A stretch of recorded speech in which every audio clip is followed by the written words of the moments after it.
Hey everyone, What If Fan here, bringing you another exciting part of What If Karmic Gacha system in Modern Family World.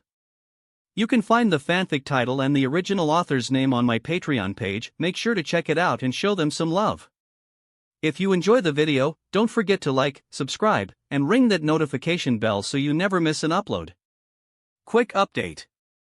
What If copy system in Naruto is now on hold, since we've caught up with the author. So now, I need your help picking the next project for the channel. I'm currently deciding between these three fanfics. What if transmigrated in One Piece and becoming a marine? What if transmigrated as Minato Namikaze? What if transmigrated into a nightmare mode Dragon Ball world? Please vote in the poll and let me know which story you'd like to see next. I'll take the top pick and start working on that series next. Also check out my Patreon channel for early releases of all the series, where you can find all the series released one day ahead of YouTube. Alright, let's jump into it.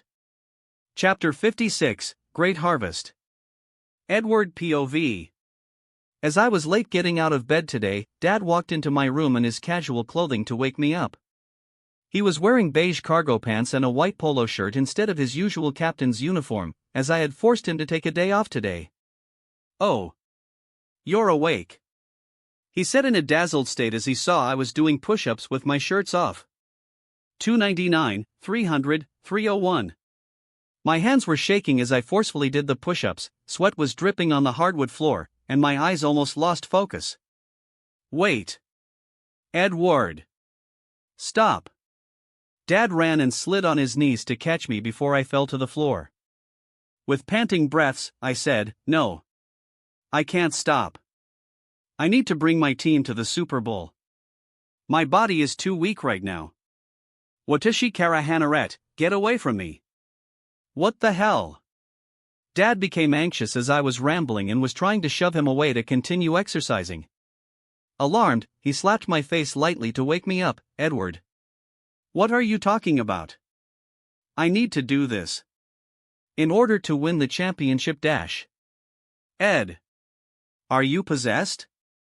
Dad held both sides of my head, gazed me directly in the eye and said, "You're Edward Newgate. You're my son. So wake up." My eyes regained focus, and I looked at my father, perplexed. "Dad. What are you doing?" Then, the muscle pain from 3 hours of continuous and strenuous exercise assaulted my entire body.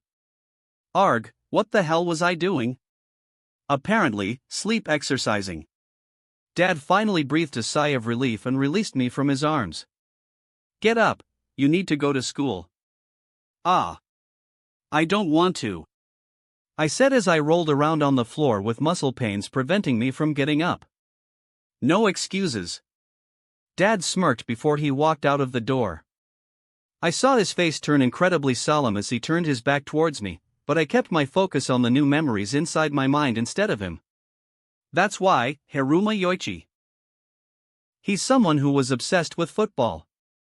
The reason I acted in such a way was because of the raw emotions inside the memory gacha.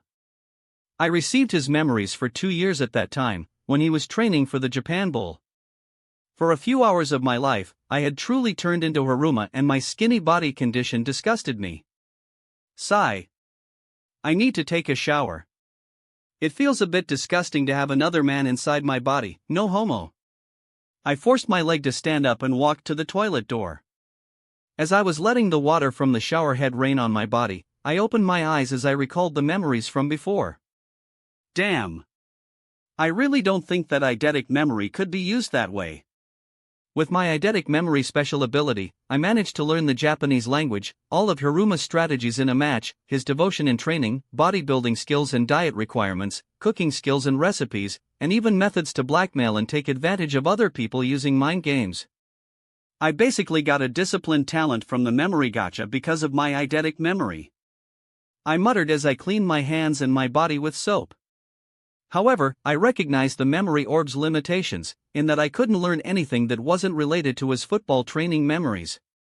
Otherwise, I could not only learn about Japanese student education, but also about Hiruma's personal life when he wasn't training to be the best quarterback.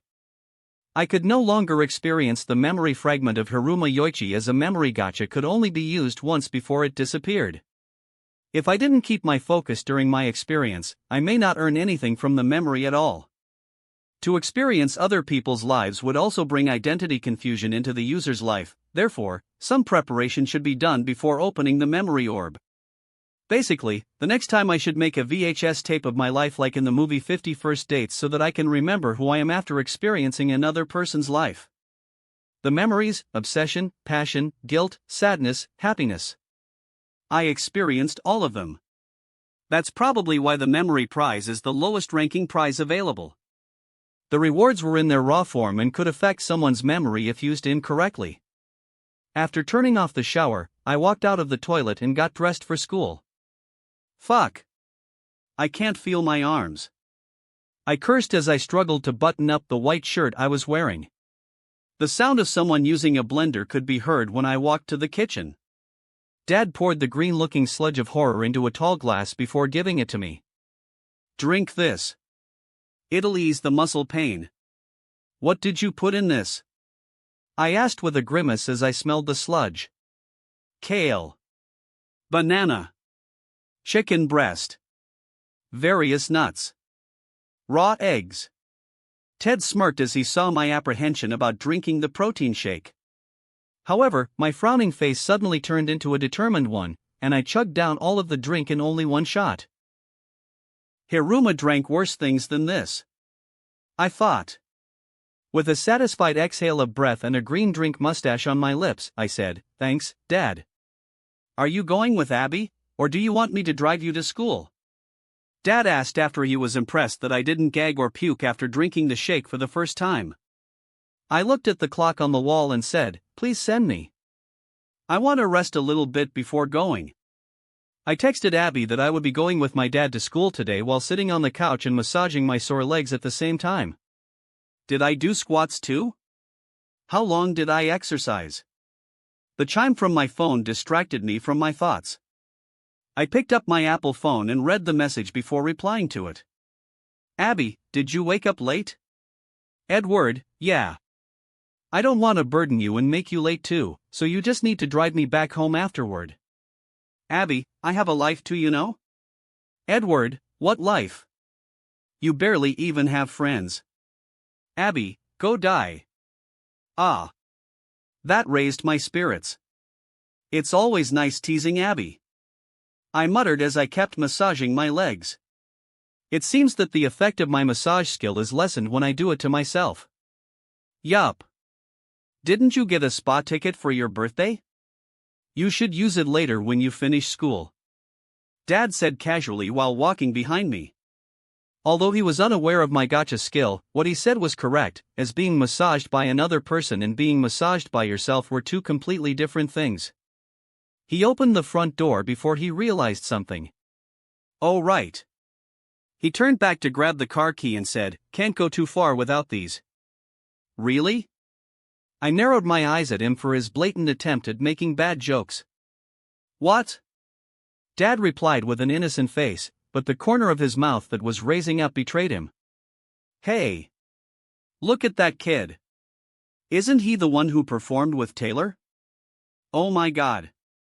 He's so cute. He's just overrated. A bitch-ass little shit who thinks he's hot stuff. As I walked along the hallways of the school with Elsa and Jacob, whispers followed me everywhere I went.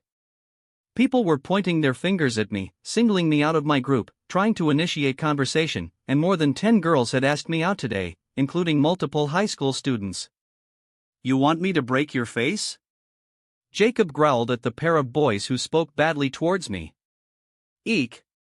The boys flinched and ran quickly after being threatened by Jacob. What are you doing? I asked the kind giant who was looking out of character. Are you showing off your masculinity now that you have a girlfriend? Yeah. I asked him to do that. I think that's really hot. Elsa said before she grabbed Jacob's face and made out with him, using their tongues and running their hands all over each other's bodies right in the middle of the corridor. Get a room. I said it irritably because this wasn't the first time they'd acted this way. Elsa and Jacob both blushed as they separated from each other. I want to do that too. But my mom is always at home.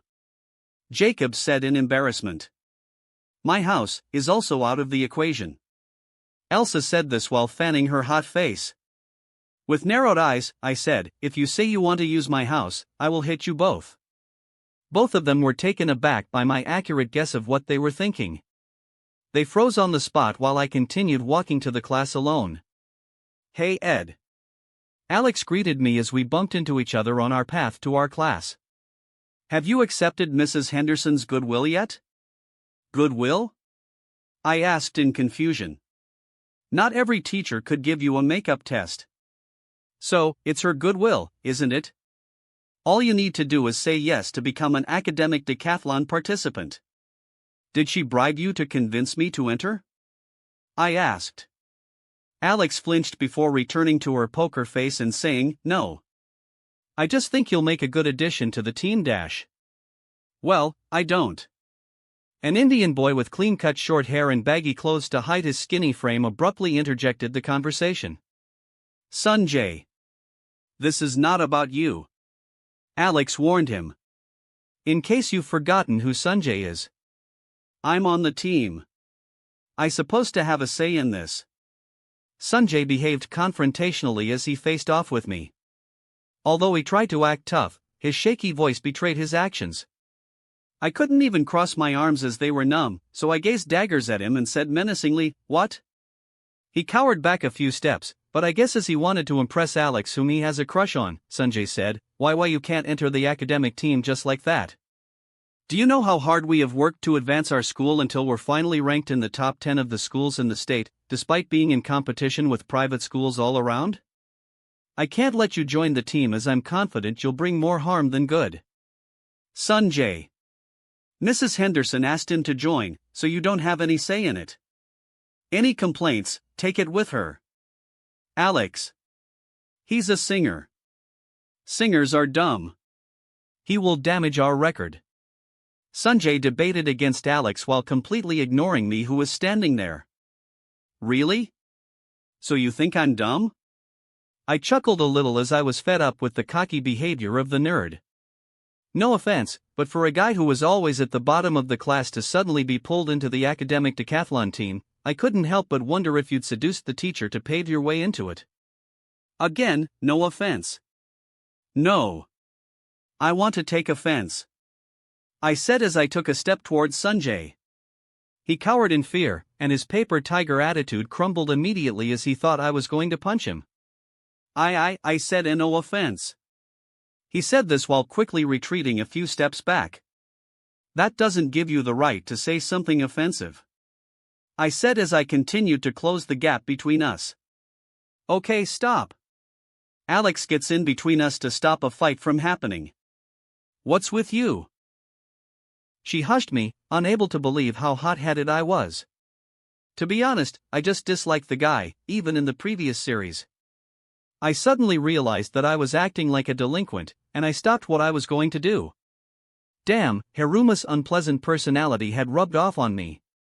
Inside my mind, there were already some plans to completely obliterate Sanjay's life or make him my lackey for the rest of his life using Haruma's black book skill. I let out a sigh as I stood in front of Alex. I glared at Sanjay while calming down before I said, I understand your doubt. However, there is nothing you can do about it. I guess you'll just have to wait till the competition to know my value. Wait. Are you joining? Alex widened her eyes in surprise while Sanjay's jaw dropped. Yes. I'll go inform Mrs. Henderson of the good news. I said and turned my back to Sanjay and walked away. I'll walk you to the classroom. Alex said in excitement while lightly jogging to walk beside me. Hey. Sanjay called out from behind. I paused and looked coldly at him before saying, also Sanjay. I will surely tell Mrs. Henderson about your opinion, so don't feel too bad.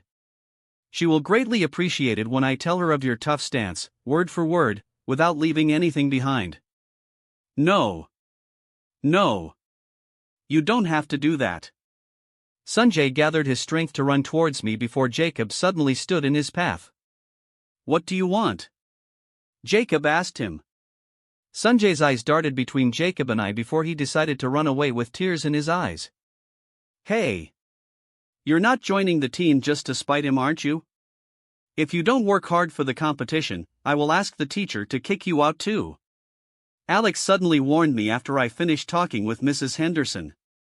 I patted her head, making her flinch as she didn't expect that. Don't worry. With me around, there isn't any doubt about us taking first place in the state competition. Let's aim for the top 3 in the district competition first.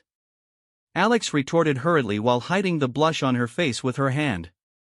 How long are you going to touch my head? She said, pushing my hand away as I continued to pat her for nearly 30 seconds. As long as you're shorter than me. I replied playfully and tried to pat her again. The bell rang at this time, and lunch was finally over. Humph. Alex snorted before she huffed while walking to her next class. We're going to meet up for at least an hour a day to study for the decathlon. Text me your schedule, and I'll try to work up the time. Sure. In the next class, Jenna sat next to me as usual. While ignoring the teacher who was rambling about his life story in front, I asked her, hey. The spa ticket stated that it could be used by up to 4 people. Is this true? Jenna replied with a shy smile, yes. It's true. Mom said it was a gift for a producer. But, he broke his promise, so she didn't give him the ticket. Ah, I see. I said with my hands still at my sides, completely motionless. At this moment, I couldn't even bring my hand up to the table as I couldn't even sense them anymore. Jenna. Can you do me a favor? I asked in desperation. What? She replied with a twinkle in her eyes. Can you help me scratch my nose? I said in a begging tone. Jenna widened her eyes and said, really? You want me to do it? Yeah. I can't move my arm because I overexercised. I explained. Oh. She exclaimed flatly and then reached out her slender hand in front of my face before she helped me to scratch my nose. This feels weird. Jenna giggled as she continued scratching. That's it, a little bit more. I heard that sound in my mom's room a lot. Jenna mumbled to herself as her face blushed red. What did you say? I turned to her and asked. And nothing. Enjoy the ticket. Mom said it's worth more than. Well, not that much. Jenna decided to keep the information to herself after thinking about it. She was afraid that I would return the ticket to her if I knew the ticket cost her mom more than $5,000, and that she had stolen it from her mom's drawer without her knowing about it. After seeing her weird behavior, I only shrugged my shoulders, as the girl had been weird from the moment I met her. I couldn't care less about the classes today and only had a nice massage in my brain the entire time. Hey! Here's an idea. Why don't you guys join me in the spa? I said as I moved my shoulder forward so that my noodle hand could grab the car door. What's wrong with your hand? Haley asked in confusion while sitting at the back of the car. Spaghetti arm. Abby replied. Also, I hate strangers touching my body. What's a spaghetti arm? Haley asked. They have manicures. I think. I replied. He exercised too much, and now he has lost his arm function, Abby explained. Ha ha. Spaghetti arm. Haley guffawed as Abby drove us away from the school. It was a 30-minute drive to get to the spa, which was located at the edge of town. Wait. How much is the ticket again? Haley asked in confusion as the lone building gave off a luxurious vibe, but the security around it gave off an ominous one. $250 I think. I muttered as I saw the sign on the building named Fantasia. Oh. Recommended by a VIP member. You can park your car in front of the entrance as you're our first VIP member today. The security guard changed his stoic expression to a friendly one in a matter of seconds after he saw our ticket. Thank you. Abby replied awkwardly as she pressed the gas pedal and parked the car smoothly. Although the place was luxurious, it was still within my initial estimation as I saw it was an ordinary spa when we walked through the front door. Asian ladies with a bucket of wax walking around. Some people were getting massages and manicures. Isn't the vibe here kinda off? Abby whispered to my ears as her detective instinct kicked in. The people there were eyeing us as if they were a starving predator, and I could sense it too. I guess, I said as I looked around the entrance to find the reception desk.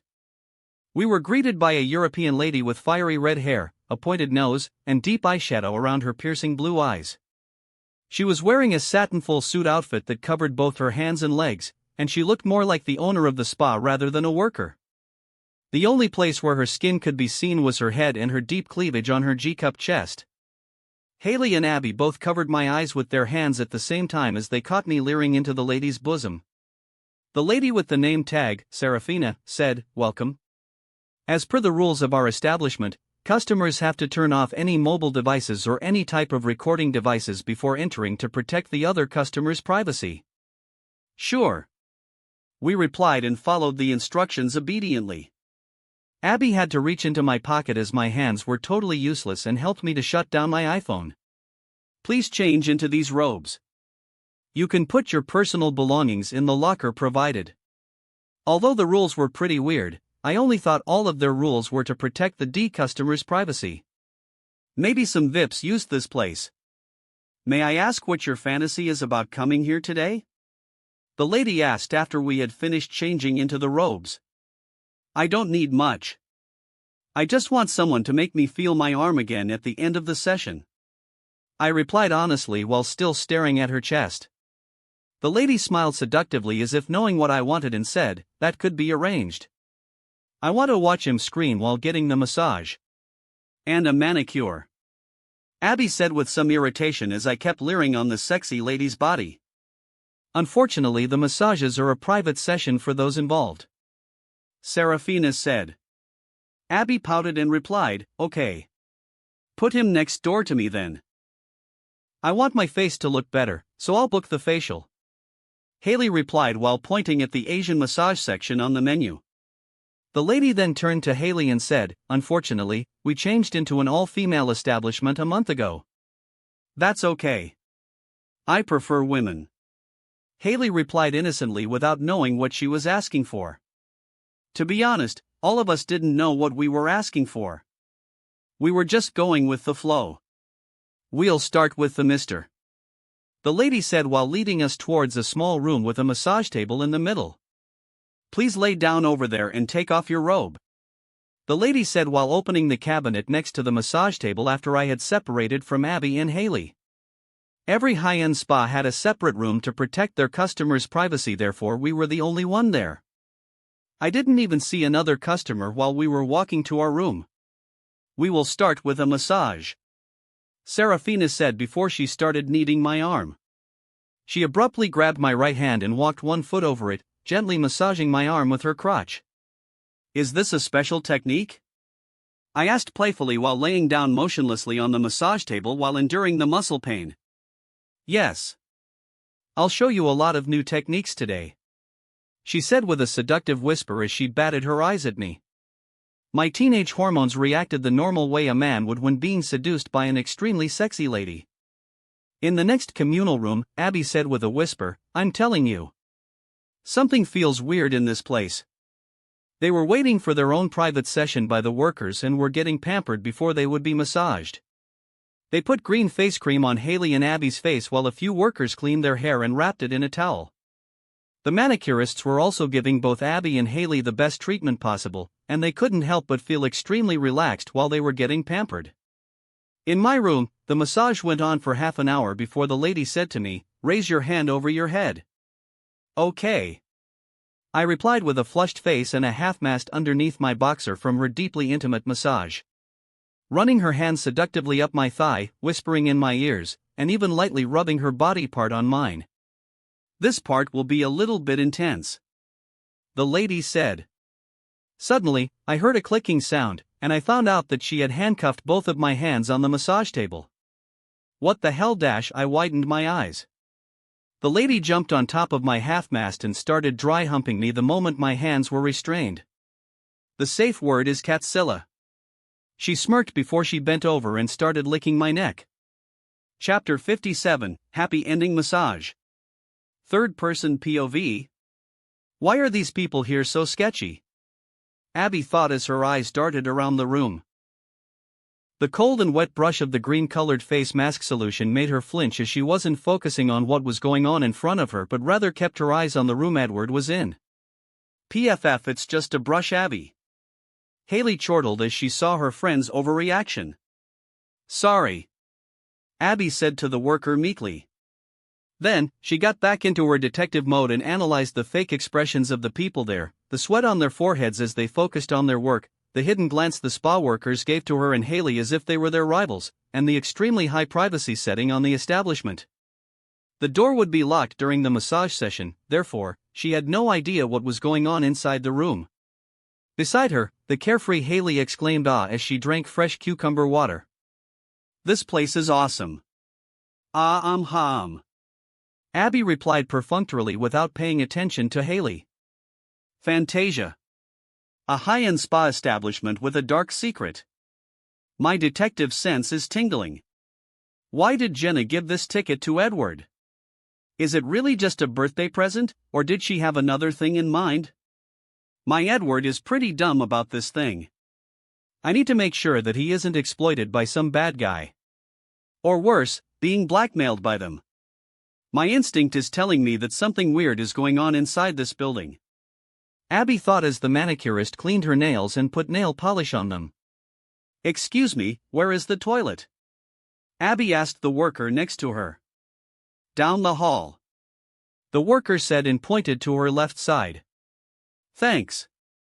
Abby stood up from the comfy chair with a green mask on her face and towel-wrapped hair before exiting the room. Something is definitely wrong here. She said it with a determined glint in her eyes.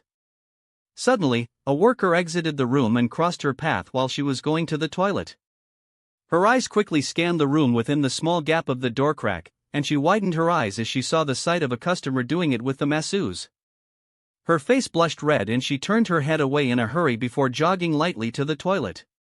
Oh my God. This is that kind of spa. Flustered, Abby grabbed her head as she let out a silent scream while still blushing hard. Wait, Ed, I need to make sure he's not doing it. With a newfound sense of determination, Abby ran towards the room Edward was in to check up on him.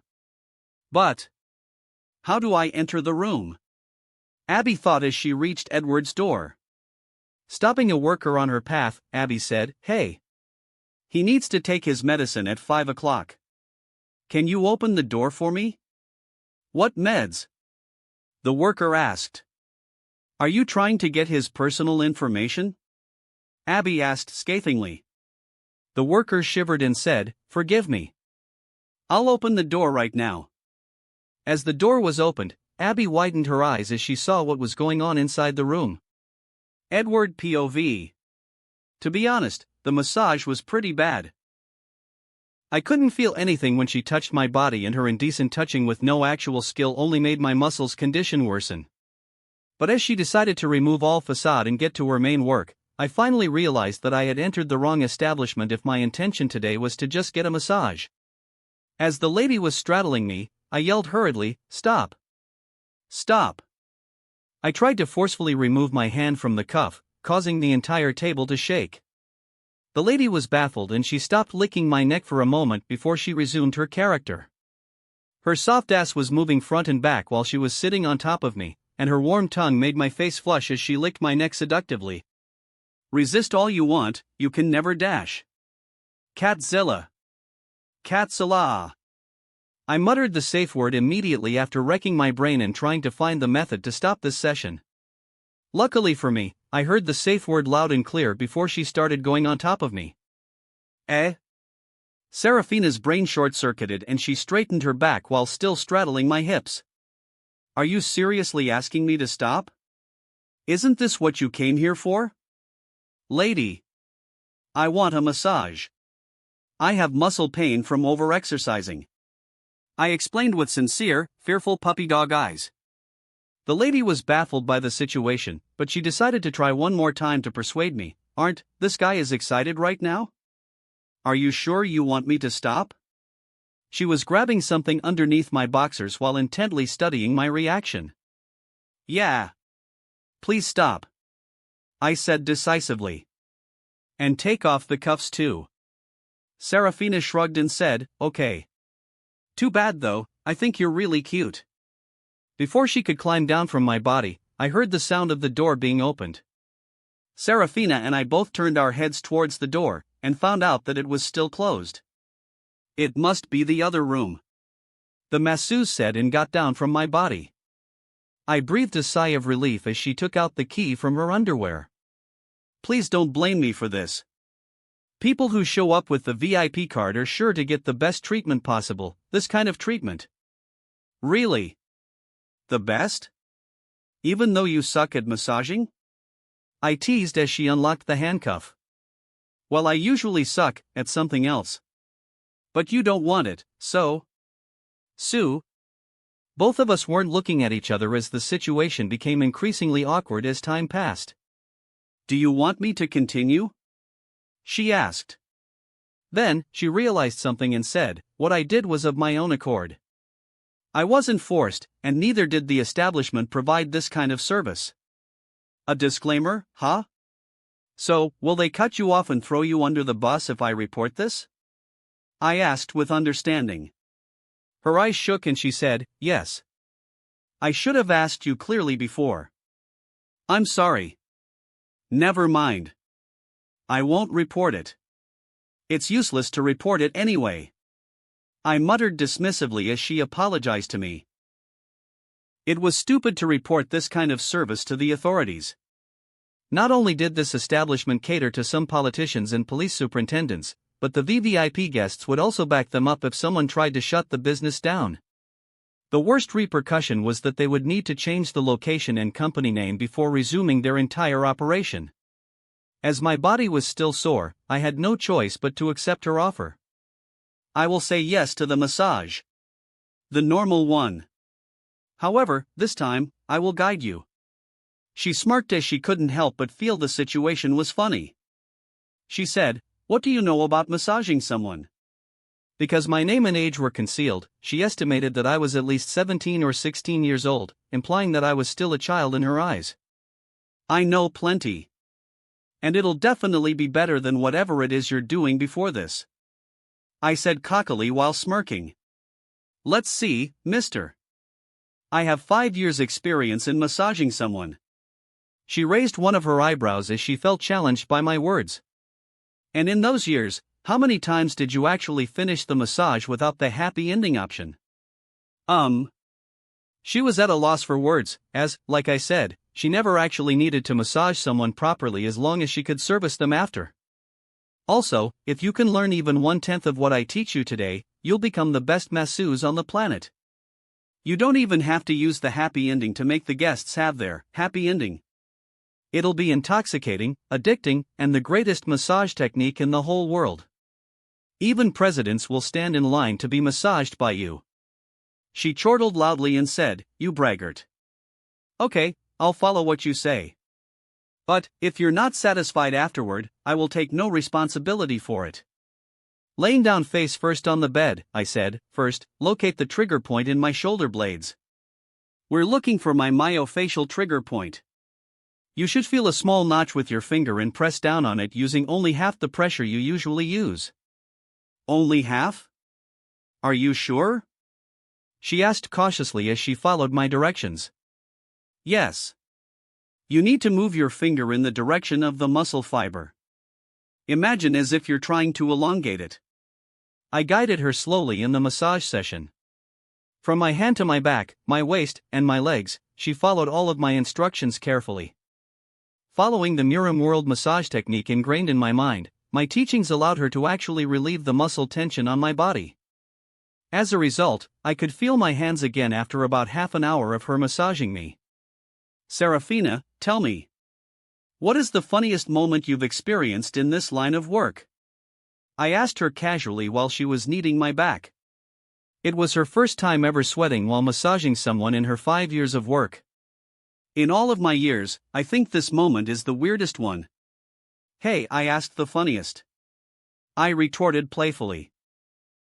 She snickered a little and said, this also takes the top spot among the funniest ones. Not many people who come here treat us as human beings, you know. All of them just want the special service. I can't complain though, as I earn more than $20,000 a month doing this. Wow. That's amazing. So are you going to keep doing this forever? I asked. She pinched my back and said, "Don't ruin the vibe." I'm not ruining the vibe. I'm just curious. What got you into this in the first place? My questions may seem intrusive, but Serafina didn't mind them. In fact, it was the first time in years after she came here from Argentina that someone actually wanted to talk to her about her background. She shared about her childhood story, her broken dreams of becoming an actress after being tricked into doing pornography by some slimy producers, and how she couldn't help but enter this line of work just to continue living. The man I love fell out of love with me. Broke my heart.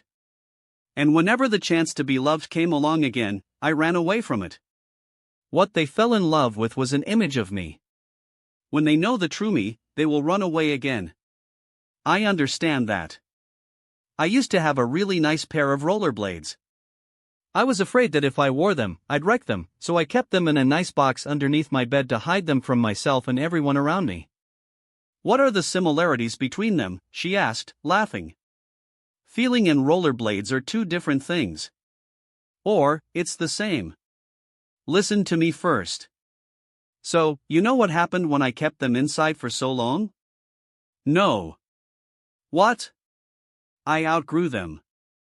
I never wore them outside. I just wore them in my room a couple times, and never once did I use it on the streets the way it was intended to.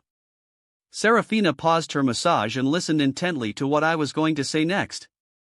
If you aren't going to use your heart, then what's the difference if it gets broken? Just keep it to yourselves, maybe it'll be like my rollerblades. When you do decide to try it, it won't be any good. You should take a chance, you have nothing to lose. There is a bit of truth in there somewhere. I guess. Also, your heart must have still been broken, but it wasn't gone. If it were gone, you wouldn't be this nice. I'm basically a prostitute. Do you really think I'm nice? She asked in a solemn tone, her eyes glassy from our conversation. Yeah. If you weren't nice, you wouldn't even stop when I asked you to stop before this, nor would you show concern for me when I said I had muscle pain. Don't doubt my words. I never lie unless it's absolutely necessary. She chuckled a little, and her mood was lifted. Okay. I will listen to you, and take a chance on myself. That's the spirit. Seriously, my technique can make you the greatest masseuse on earth. Try it on another person and you'll know I'm not lying. I thought you weren't lying unless absolutely necessary? She couldn't help but laugh. Is it necessary to brag? Lady, I never lied. I replied. Serafina didn't know at this time that this particular short session would change her life completely. She suddenly felt a bit weird from the conversation before. Why do I think that I had heard it before? The skate line. Maybe someone told you that before. Or maybe the writer for the Home Alone movie and I shared the same mind. We would never know. Ah, a movie. She muttered in disappointment before she let out a sincere laugh and continued massaging me. For me, the half-hour of massage was blissful. She had hit my sore spot and managed to wipe out the feeling of tiredness from my body. For her, it was a hellish experience, as she had never concentrated as hard as she did right now in her entire life. Ow, ow, ow, ow, cramp, cramp, cramp. Both of Serafina's hands cramped up at the same time, as the massage skill needed a strong physical capability and trained dexterity to do it. Wait. Let me help. I stood up while only wearing a boxer and helped her stretch out her hands while she was kneeling on the ground. I was only helping her to stretch out her hands, but if someone walked in through the door, they would see the back of her head moving slowly while perpendicular to my crotch area, as if she were giving me a massage with her mouth. At this moment, the door opened suddenly, and Abby walked into the room. She covered her mouth as she misunderstood the situation. Oh wow, it's cramping hard. What did you teach me exactly? You're the one with no stamina. Didn't you say you had massaged people for 5 years? I asked, ignoring the stunned Abby. Finding the conversation weird, Abby decided to move forward to see the situation better. She breathes a sigh of relief after seeing that I am helping the lady ease her cramps. The worker opened the door for Abby, walked into the room, and helped Serafina ease her cramps instead of me. What? I asked her in confusion as I saw the intruder with a green mask keep staring at me. No, nothing. I just thought you were doing something else, she said before she pulled me close and whispered what she had found out about the establishment into my ear. So? We better go now, Abby advised. Sure, I can go now. I have already finished my thing. You and Haley should finish yours and meet me in the entrance after changing back into our clothes. Okay. I'll meet you there, Abby said before she ran outside the room to get Haley. I put on the white and fluffy robe before going to take a shower and changing into my earlier outfit.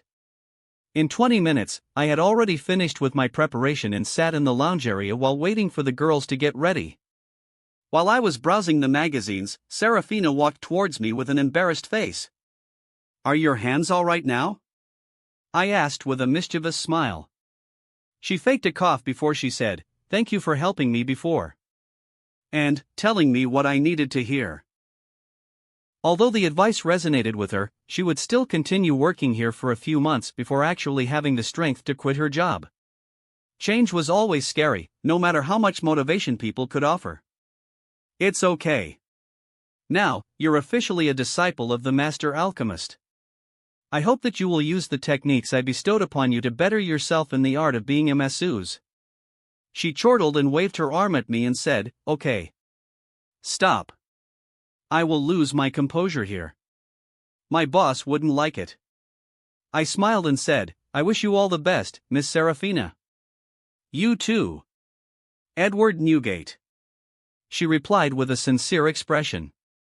As the YouTube video had gone viral, she knew who I was the moment I entered the establishment.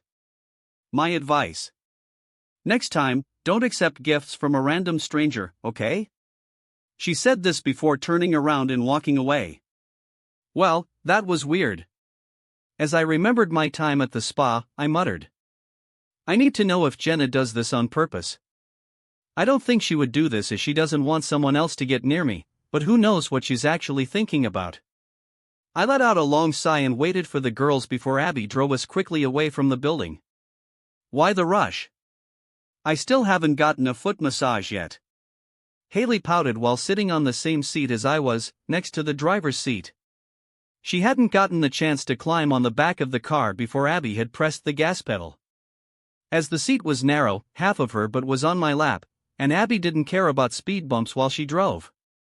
Well, that place dash. I need to get home and work. Sorry, Haley, I interjected before Abby could tell her the truth.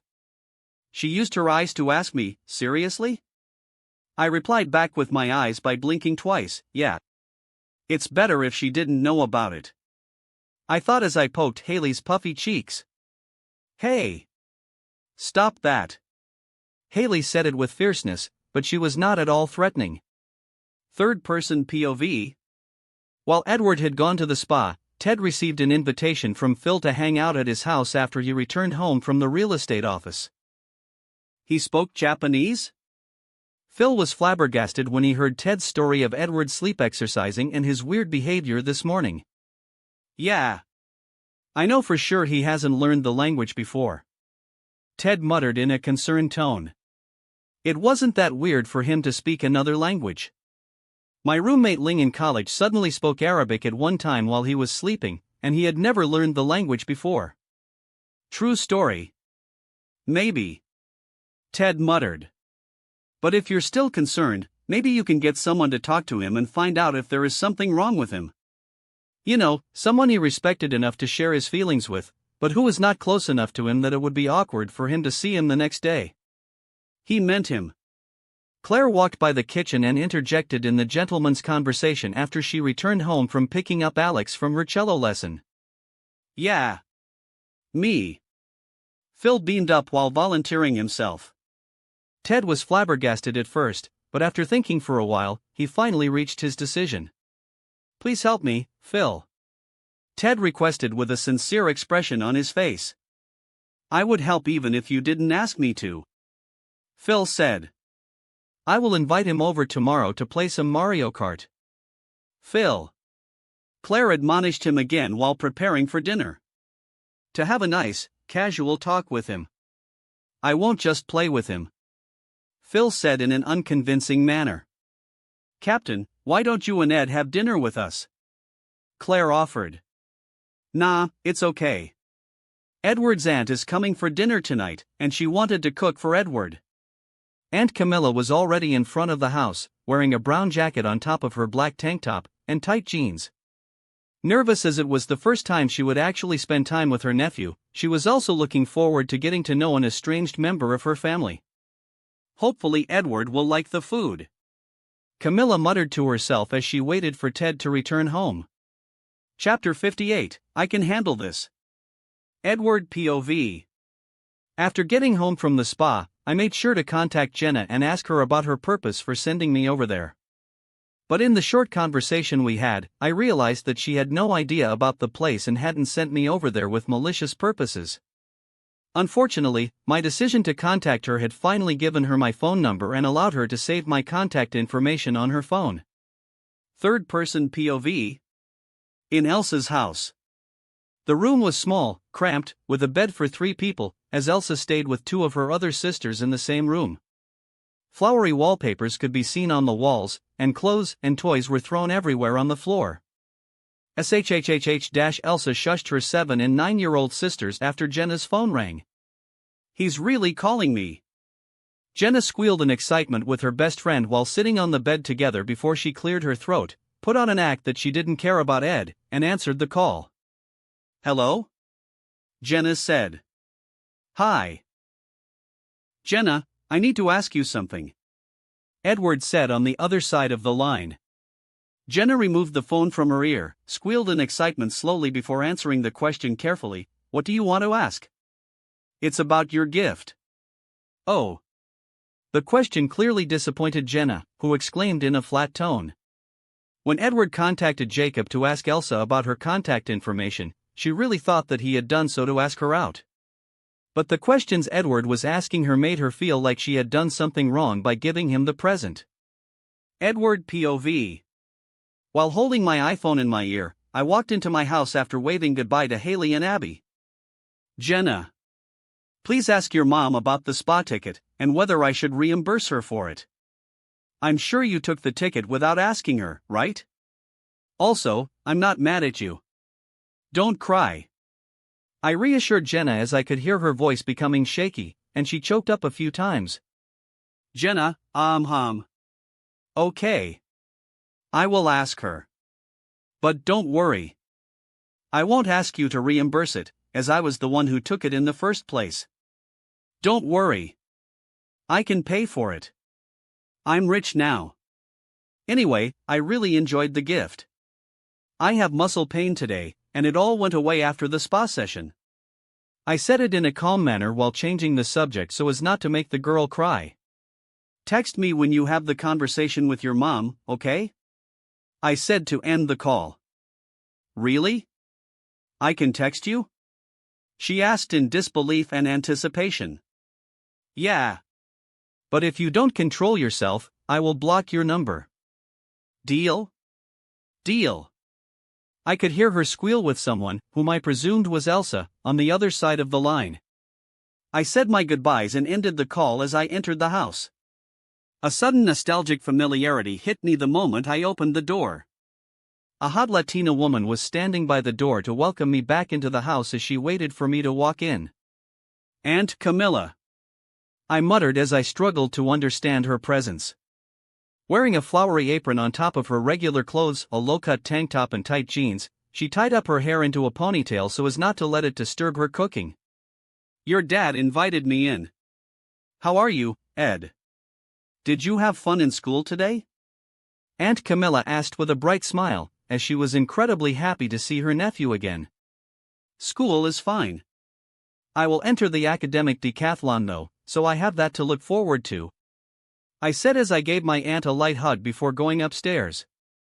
I'm going to freshen up. Aunt Camilla nodded her head to show she heard me, but she didn't know I could hear what she was saying next. So, he is a nerd. I stumbled in my step and almost fell down after I heard that. She turned towards me and said, "Okay. Today, I'm going to be making ropa vieja. A traditional Cuban food. The food of your ancestors? Ed, if Phil is inviting you to his house tomorrow to play Mario Kart." Dad interjected as he walked out of the toilet. I narrowed my eyes as I looked at both my aunt and dad suspiciously. "You guys hang out, just the two of you, in an empty house?" I said in a teasing voice. "Ed." Dad stopped me immediately, as he knew where I was going with this. "She's your aunt." I shrugged playfully and said with a mischievous smile, "Hey, I'm not judging." "What is it? What is he saying?" Aunt Camilla asked Dad as she was confused by our inside joke. "Nothing much. Ropa vieja ha. I haven't eaten it for years." "Is the dish the one that is called old clothes in Cuba?" I asked in curiosity while standing in the middle of the stairs. "Yeah. They are." Dad replied. "It has been a while since someone other than me has used the kitchen inside my house." As I entered my room, I immediately went to take a shower, and then I opened up my laptop to do something before going down to the kitchen. I'm aware that this type of establishment does not record patrons, but I still need to verify it. I said as I hacked into the spa's system. I can't access their camera. I guess I need to use a trick. First, I checked the employee's email and found out who was the manager in the establishment. After that, I searched for the remote owner of the spa and hacked into his email. Now, I will send an email from the owner to the manager. I muttered as I studied the owner's way of talking in an email to avoid the suspicions. I need to apply urgency, otherwise, the manager wouldn't believe me. I sent an email as the owner of the business, saying that the FBI was looking into one of our VIP customers and that the spa needed to delete a month's worth of CCTV footage to help the VIP customer and themselves. Adding that the FBI is near the building is good, but I'm still not sure that the manager will destroy the footage. I muttered in concern. Third-person POV? A private investigator was exhilarated when he followed the trail of his mission objective to a suspicious spa facility. I just need to get the CCTV footage, and I can get the reward from the agency. The slimy, middle-aged man in a worn-out jacket muttered to himself. "Sorry, kid. Nothing personal." He muttered as he captured a few photos of the spa with his camera. At this time, one of the security guards noticed the camera, and he alerted the manager immediately. "What, seriously?" The male middle-aged manager exclaimed in shock as he had just read the email from the owner at this moment. "Delete all of our customer list, and the CCTV footage for a month. Now!" The manager barked orders to his workers before he formatted the spa computer system to destroy all of their data from the past month. The security guard kept his eyes on the private investigator when he got out of his car and walked into the building. "What? No footage?" The private investigator was flabbergasted when he heard it. While I read the task completion report from the spa manager and the report of a suspicious person asking about Edward Newgate while promising a huge amount of money for the information, I knew that something was wrong. "I guess some people want to play with me," I said while gritting my teeth. "Report the suspicious person for taking pictures of a minor and accuse him of being a registered pedophile. Bring the cop to our side by reporting about the situation first." I emailed the manager. The manager did as I instructed, and the private investigator was put into a holding cell by a few policemen who worked for the spa. At the time, the manager had no reason to suspect my identity because they had successfully apprehended the suspicious man. The police found thousands of photos from inside a school, all focusing on me and including a lot of upskirt photos of female teenagers. Therefore, the private investigator couldn't dismiss the accusations, and he was then arrested by the police. Now, I need to know who was behind this, I muttered as I hacked into the private investigator's emails. Unfortunately, the person who hired the investigator had only used a burner phone to investigate him, therefore their identity was still unknown. Damn it! I cursed.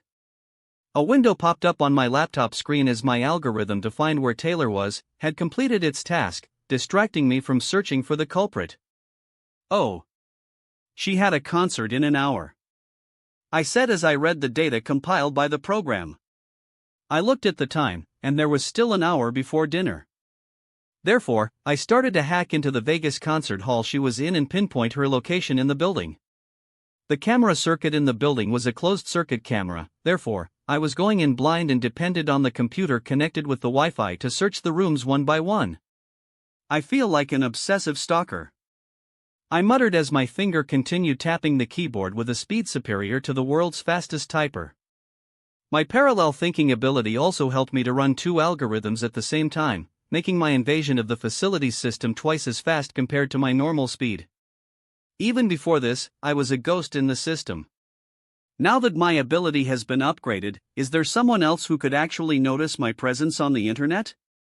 I muttered smugly before I heard my dad calling me from downstairs. Ed. Come on down. I'll need a little time, I shouted back as I finally found Taylor's laptop. As I infiltrated the computer's operating software, I saw that she was searching for my Facebook account at this time with a fake account, presumably to find a way to contact me. Unfortunately, I never opened an account. She must be frustrated, I muttered as I called her using the Skype apps on her laptop. Through the camera, I saw that she was startled and threw the laptop to the side of the sofa she was sitting on when someone tried to contact her through her brand new laptop. Who is this? She muttered as she became intrigued by the call. Then, she covered her face with a handkerchief and answered the computer call, unaware that I had seen everything she was doing before. It was before she got her makeup, therefore she was giving me an average girl next door vibe instead of an artist vibe. Hi Tay-Tay. I greeted her with a smirk as the call connected. Her jaw dropped, and her brain short-circuited. I waved at the screen a few times and said, "Is this thing frozen?" She snapped back to reality and said hurriedly while grabbing the laptop, which made her video screen all shaky, "How? Long story. So, your dad doesn't allow Juliet to contact Romeo anymore? What the hell?" I asked calmly while picking up her gift for me. I got the gift. I love it very much. Ah. That's great. I put a lot of thought into that. Taylor calmed down a little and finally put the laptop down. Yeah. $10,000 worth of thoughts, I said playfully. 15, she corrected me while showing a sly smile. Anyway, what's going on with you? I asked with some concerns. Why can't I contact you normally? How did you contact me right now? What did you do? Taylor asked fearfully. Nothing. I'm just that good. I shrugged my shoulders and we laughed together before she told me what had been going on. Oh, you dropped your phone somewhere? I asked. They told me that. I'm sure that I kept them in my purse, but I had no evidence that they had taken it. Taylor said with gritted teeth. That's too bad. I guess they want to teach you a lesson for disobeying them. I muttered. I am talking to my dad, and we're finding a way for me to get out of the contract with the agency. But it'll be a long and hard process, especially with them holding the copyrights to most of my songs. Taylor said while holding her scrunched forehead. Ed. Come on down. Dad called again from downstairs. What is it? Do you need to go so soon? Taylor asked while flashing me puppy dog eyes. Yeah. My estranged aunt from Cuba is here. She is cooking me dinner, I explained while feeling conflicted inside. Should I end the call soon as my aunt was waiting for me, or should I continue talking with Taylor as her situation is currently like that of a lone soldier alone behind enemy lines? I'll go down in 15 minutes. I shouted back at my dad and decided to talk to Taylor a little bit more.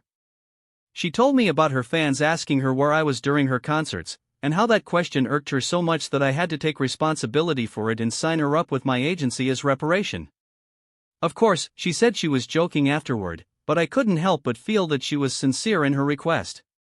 Do you want me to fuck up your agency? If I exposed their dirty dealings, then it'll be easier for you to break your contract with them. I can lend you Harvey if you want. She had been feeling that her abilities hadn't been used to their best capabilities, and was itching to destroy something. Taylor chortled after I said that. While wiping the tears coming out of her eyes with her fingers, she finished laughing and said, "Never mind. I can't let you do that. Those people are vicious. They will get revenge if you slight them. So it's better if you don't do it." "What if they don't know that it was me who did it?" I asked with a confident smile. Taylor thought for a while and said, "Maybe I can use that to invoke the image clause in my contract. As they fail to take care of their image, it'll be better for me in the negotiation. But, as I said, they are really powerful. No need to worry." "I'm not saying that I would do it," I said dismissively. Taylor was a bit disappointed, but she felt that it was for the best. "But then," I insinuated, "when their dirty dealings come out, it won't be me who's responsible for them. I never claimed that I would try to smear their image." "Ah." Taylor brightened up, but her eyes were fearful. "Ed dash. No need to worry. I can take care of myself. Also, write down my phone number and keep it somewhere they can't find it." "I will write it on my body then." Taylor spoke seductively. "Sure. But it will be challenging for you to read them later, especially if your movement rubbed the ink off." I ignored her blatant attempt to flirt and shared my number with her. She saved my number inside her brand new phone and also on a little piece of paper that she would keep inside her underwear. "Wait. Before you go, shouldn't you play me something with the Taylor guitar? I know you picked this brand for a reason." I sneered before I chuckled a little. "What song do you want to hear?" I asked. "A new song that you'll make on the spot," Taylor said teasingly while laughing hard at my dark history. "Can you forget that? That is like a bad memory for me." "I won't forget it," she said in excitement. "Definitely." All right. I don't have the energy to create a new song, but do you want to hear a song I made recently?" "Yes. You know, you can consider me your fan right now." I kept going back to the videos from the concert and re-watching it over and over again. Taylor said. I laughed and explained, "I wrote this after reading a single hateful comment on one of my videos." "What comment?" "Which song?" Taylor asked and went to search YouTube immediately. "The 7 Years song. It was the first song I ever played in front of people." "Got it. At the cafe, right?"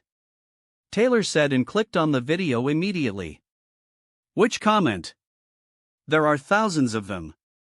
The one with the longest reply thread." "Ah, this one. What is the problem with the world nowadays?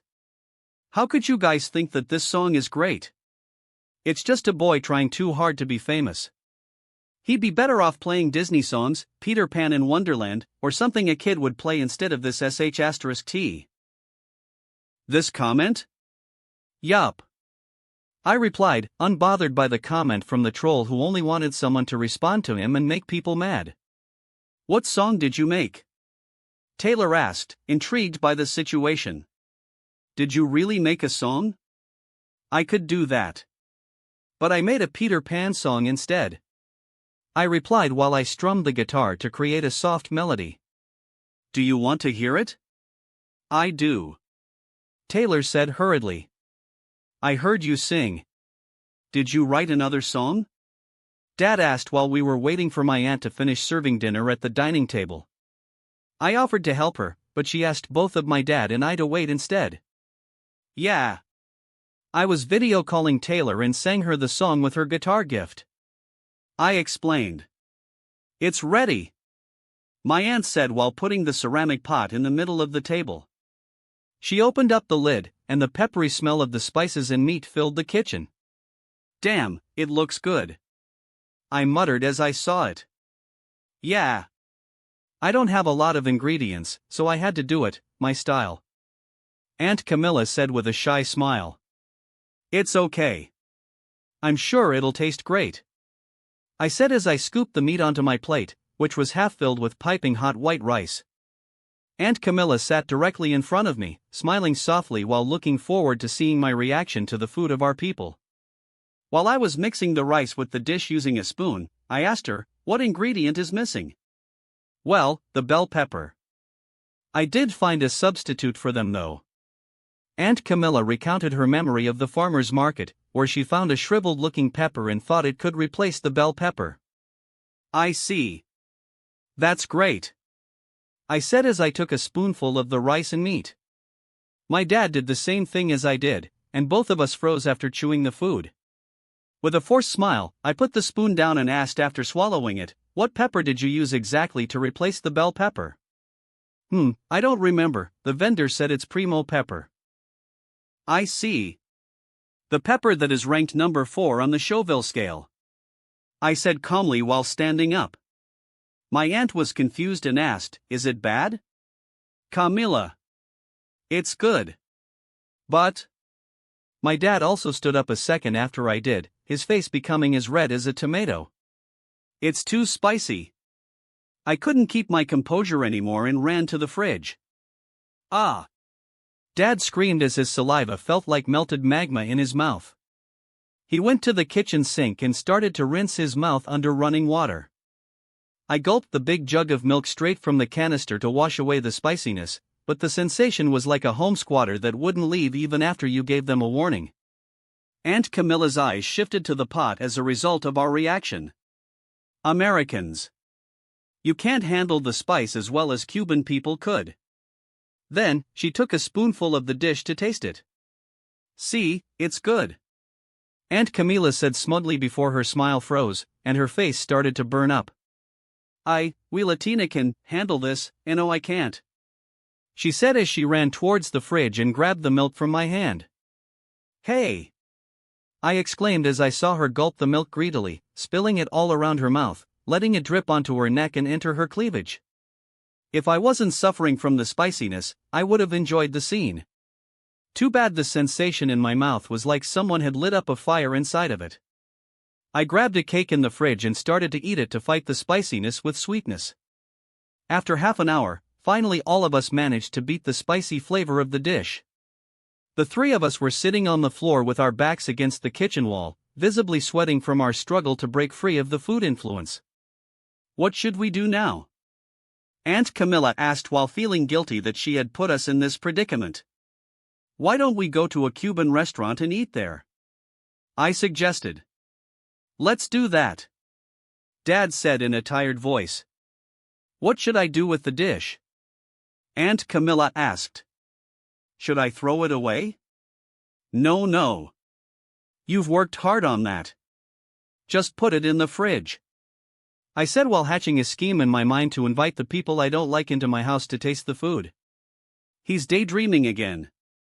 I'm sure he's planning some evil scheme, so I'm going to go change out of my wet clothes. "Camilla, do you have something else to wear?" Dad asked after accurately guessing what I was doing. "No. I think it's fine, it'll dry up soon." Aunt Camilla said not to trouble us anymore. "No, Aunt Camilla. It's milk, so when it dried up, you'd smell bad. Why don't you go take a shower? I have some clothes in my room that I made for my friend, so you can just pick one." "No.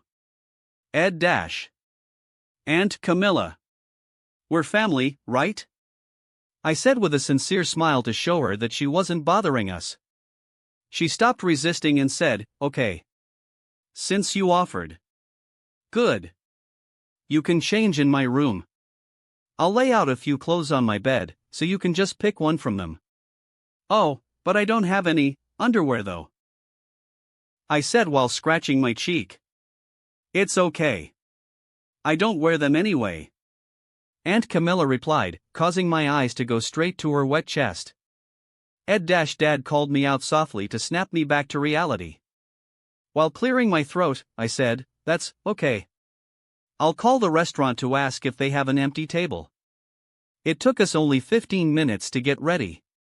Aunt Camilla picked a daring outfit, a red, one-piece mini dress with a plunged chest cut as she picked the one I made for Abby. "Nothing else fits," she said this while covering her popped-out chest in embarrassment. We had an enjoyable dinner where Aunt Camila shared a few embarrassing stories about Dad while he was in Cuba, and shared a few details of her life. Aunt Camila was 33 years old this year, and she had never been married. She had no education, and was working on the family's business until now. "What is the family business exactly?" I asked, causing both my aunt and my dad to freeze. "No, Ed, are you really entering the decathlon?" Dad replied. "Changing the subject, I see," I said with narrowed eyes, causing both of them to have cold sweats. I decided not to torture them and let the topic go, making both of them let out a sigh in relief. "I better go now," Aunt Camila said after we got home from the restaurant. "Nonsense. It's almost midnight. Just stay here," I said and pulled her hand into the house. "But Dad will sleep on the couch, so you can just sleep in his room," I said. "Why me?" Dad muttered sadly. I turned to him and said, "You want my aunt to sleep on the couch? Or better yet, sleeping in my room with me? I don't mind if she wants to Okay. I'll sleep on the couch." Dad spoke hurriedly. Aunt Camila and I laughed after seeing his reaction before she said, "You know, I won't mind if I sleep with you. You're my nephew. If I'm under 10 years old, that'll be fine. But I'm a teenager now, and you're really hot.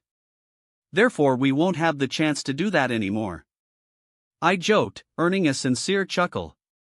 Chapter 59, The Incident, Part 1. Edward POV. "This time, I will finally win, for my family," Phil muttered as he put his entire focus on the Mario Kart game played on his flat-screen, 42-inch TV. The game screen was split into two, one was the driver playing Mario, the other one playing Luigi. Mario was in first place while Luigi was in third. "Go Dad!" Luke cheered. "Kick his ass, Dad!" Alex muttered with some hostility in her tone as she was beaten up in the game before. Both of the children were standing behind the sofa to support their father as he was the only one that had the skill to make it an even race, or so they wrongly assumed. I chuckled a bit as I passed Princess Peach in front of me, earning Luigi second place in the ranking, and my car was directly behind Phil now. After school was over, I went to the Dunphys' house as Phil had invited me to come and play some Mario Kart with him today. I had beaten up Luke 3 times, Alex twice, and Phil 4 times. If he lost again, it would be his 5th defeat. Come on. Phil muttered while turning his WII steering to the left while moving his entire body as if he was inside an actual car to drift and kept his Mario's character ranking. "You need to do better than that," I said mischievously while picking up a power-up from the track. "Phil, do you know what is more powerful than family?" "Don't distract him. Dad, go. Luke interjected to try and stop me, but Phil was baited from my question. "What?" he asked while the finishing line was in front of us. "A Mario Kart blue shell," I said while throwing the weapon at him. "Luigi, omi wa mo, shindiru." "Mario, Nanny?" Phil screamed in a slow-motion voice, "No." Luigi stared at Mario while smirking as he threw the blue shell weapon toward his brother's cart, a few meters before he crossed the finishing line. Mario's cart was stunned, and it went out of the race. Luigi's cart took the chance to cross the finish line easily, earning him the first place in the ranking. "Yes!" I exclaimed while making a tiny fish pump with my left hand as I won the race. Phil let go of his controller in disappointment while turning toward his children. "Sorry. He's just too good." "Ugh. Me next. I'll be sure to beat him," Luke said while pushing Phil out of his way to take his place. "I want to take a rest. It's hard being too awesome. I can't even drink anything as the losers couldn't accept the reality that they were bested by me," I said while pretending to massage my sore neck. Alex giggled and said, "What do you want to drink?" "A glass of cold water would be nice," I replied to her politely as I turned to look at her face.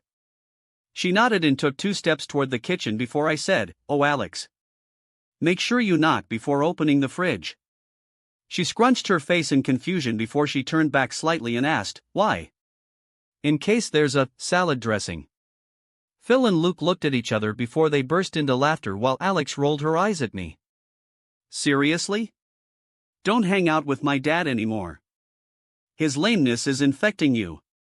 It was his joke. Phil defended himself while laughing uncontrollably with Luke. While we were having fun, Phil had already forgotten that he promised my dad to ask me about what I was currently feeling, and we had been playing games for hours now. It was shaping up to be a pretty good day for the Dunphys and myself. Third-person POV. Jay's house. Dressing in her yoga outfit as she just got home from her yoga session, Gloria leaned on the wall while talking to Jay, who was eating a green apple. He was eating a donut before, but he changed what he held in his hand the moment he heard Gloria walk through the front door. Manny will be back in a few hours. The Roybans are taking him to dinner. Gloria said as she was supposed to pick up Manny after her yoga session, but Manny had called her to ask her to pick him up a little later. That's good, isn't it? Jay replied. Yeah. He finally has a good friend in his own age. The children are planning to have a slumber party this Saturday. Gloria said, while she was excited that Manny had his own friends now, she was also feeling lonely when her son was not around to spend time with her. That's all right. You know, with Manny not around, we can finally go to that spa I keep telling you about. Jay said as he instinctively knew Gloria was feeling a bit down. I'm gonna take a shower. Do you care to join me? Gloria said seductively after getting excited at the prospect of getting pampered. You know, honey, there's a gun in the footlocker in the garage. If I ever say no to that question, I want you to use it on me. Jay said in a solemn tone before he laughed together with Gloria and followed her from behind. Mitch and Cam's house. Oh my God. Cam exclaimed in pleasure as he took a bite of the pastry Mitchell had made while they were in the kitchen. What do you think? Mitchell asked in expectation while studying Cam's reaction. Now, that is a scone. Cam said while taking another bite. No butter, non-fat. Mitchell explained. Shut up. Cam exclaimed in surprise. Yeah. I wanted to make it for you last week, but we had the concert. Yeah. That was great. Cam said while reminiscing about the concert. Suddenly, the doorbell rang. I'm gonna go check on Lily. Cam said while dusting off the crumbs on his hand. Mitchell walked to the front door while Cam was moving to Lily's nursery. Surprise! An old, hippie-looking grandma with blonde hair and a giant necklace made from seashell announced her arrival. Jay's house. While Jay and Gloria were running up the stairs, suddenly a bird flew into the glass window, broke its neck, and died, leaving a bird-shaped stain on the window. Ha! That's ominous. Jay muttered. A bad sign. Gloria said while making a cross shape with her hand. Dunphy's house. You embarrassed me in front of my friends. Haley shouted in annoyance and anger as she barged through the front door, walking briskly while Claire followed her closely from behind even when she was clutching a grocery bag. No. No. You embarrassed yourself in front of your friends. So you're skipping school now? I'm not skipping school. Haley tried to explain herself, but was cut off by Claire. Your teacher called me to say you skipped school today? Huh, is that an unfair accusation too? Claire exploded as she placed the grocery bag on the kitchen counter. She snatched the cold water from Alex's hand and said, "Thank you, Alex." Alex and the rest of the people there were stunned before Claire argued with Haley again. You're taking your final exam in a week. Do you even plan TO study? Claire said accusingly, causing Luke and Edward to pause their match and turn toward the bickering duo. Mitchell's house. Mom! Mitchell widened his eyes in shock as he saw the woman. He said hurriedly, what are you doing here? I didn't know you were in town. You didn't call. Well, I couldn't wait to see your new baby. Dee Dee said as she barged into the house, trying to look for the baby. And I tried to call you last weekend, but for some reason I couldn't reach any of you. Oh, Mitchell exclaimed while finally understanding why he received a phone call from his mom while he was at the concert before. At that time, he saw the phone ringing but he decided to ignore it and enjoy the concert so he could keep his sanity intact. Mitchell, who was that? Cam asked from the hallway after checking up on Lily. It's my mom. Mitchell said hesitatingly. Cam scoffed and said, "Oh, yeah, right. 'Cause the last time she was here, the refrigerator magnets rearranged themselves into a pentagramma." Hey. Dee smiled wryly at Cam while he had the same smile on his face. The situation in the house turned awkward and silent, waiting to be broken by the unlucky person who would speak next. Dunphy's house. Edward POV. As Claire had snatched my drink, I stood up and walked to the line of fire to the kitchen to pour a glass of cold water for myself as Alex had retreated far away. "Hi, Claire." I greeted casually while Claire was arguing with Haley. Claire and Haley stopped raising their voices at each other and turned their heads to look at me while I walked past them and reached for a glass of water. "What's going on? Is Haley skipping class?" I interjected myself into the conversation while speaking calmly. "It's none of your business, Ed." Haley shouted as she thought I was going to take her mom's side. "Did you go to watch the new boutique launch? They are only displaying their full collection for today, right? You would never get a chance to see all their designs together again after this." Even though it seemed like I was asking her a few questions, I was actually helping Haley to explain herself as Claire kept cutting her off. "That doesn't mean she could skip school dash. It's only PE. She attended every other period, and only skipped the PE class." I corrected Claire before I added, "I don't think PE is important enough to affect her academic records, right?" Alex mumbled to herself, "That's true. PE is useless." Haley noticed that I was helping her, so she took the chance to make things clear with her mom. "Mrs. Haram is an old bitter coot. A lot of people skip her class dash. You shouldn't be one of those people. We taught you better than that, Haley," Claire said before turning towards me. "Ed, why are you defending her?" "I'm not. I just think that you could hear her out first before coming to a conclusion. Do you just want to yell at her, or do you want to actually hear her reasons to do that and make the effort to understand her daughter's life, even if it's just a little bit?" After saying my piece, I left the two people without getting involved any further while holding a glass of cold water in my hand. Claire finally calmed down as she realized she had been freaking out while Haley's eyes continued following my back until I returned to the sofa. "Ah. Mario Kart. Phil, did you have the talk with him yet?" Claire spoke to her husband after she searched her memory about why I was there instead of at my house. "Talk? What talk?" Phil asked in confusion. Claire hunched down in defeat before straightening her spine back up and said, "Remember your talk with Ted?" "Ah. That. Right," Phil muttered while his face turned hesitant as he wanted to keep playing the game with me. "What talk?" I asked as I obviously could hear everything they were saying. "Bird and the bees?"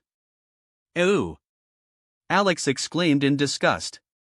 "You guys talk about bees?" Luke asked innocently. "It's not that kind of bees, Lukey," Phil muttered in embarrassment. "You're still too young to hear that kind of talk. So, Haley, I will listen to what you want to say. So, explain it to me." Claire turned her attention back to her problematic daughter while putting her right hand on her hip and her left hand holding the kitchen counter. Alex was baffled when she saw her mother's change in temperament. "How exactly did you do that?"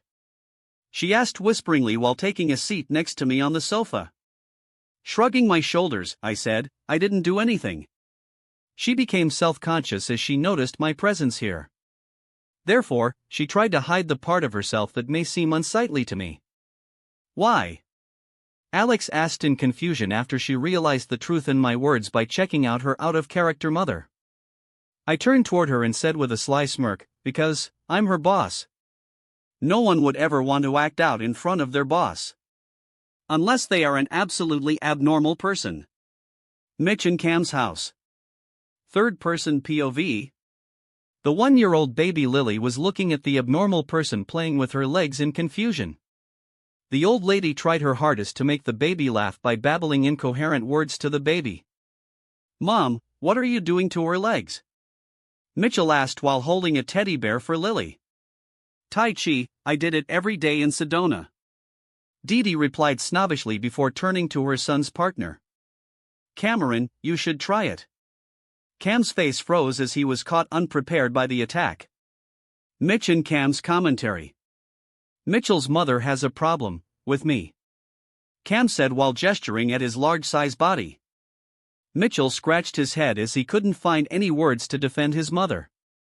Cam continued, "Last Christmas, for example, she gave me a piece of exercise equipment and a lettuce dryer.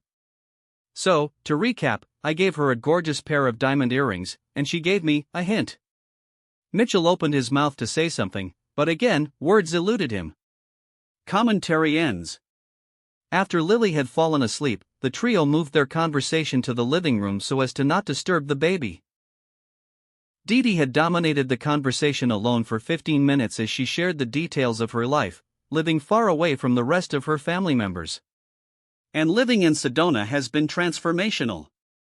I get up every morning, and I go to a vortex meditation site and work with a shaman to finally understand how to live my spirituality," she said. "Yikes!" Mitchell exclaimed while half-rolling his eyes. "And I've learned that the only way I can move to the next level of my awakening is if we all can somehow get past the incident," Dee said hesitatingly. "Oh, no," Cam muttered. "Oh, boy," Mitchell exclaimed in frustration. The incident flashback. The incident started with a simple wedding of Jay and Gloria. Jay in a dark and dashing suit while Gloria wore a beautiful white dress with a low-cut neckline that accentuated her figure.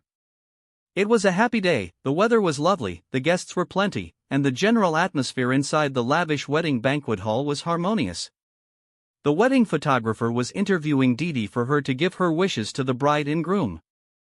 "I would like to congratulate Jay and the lovely Gloria.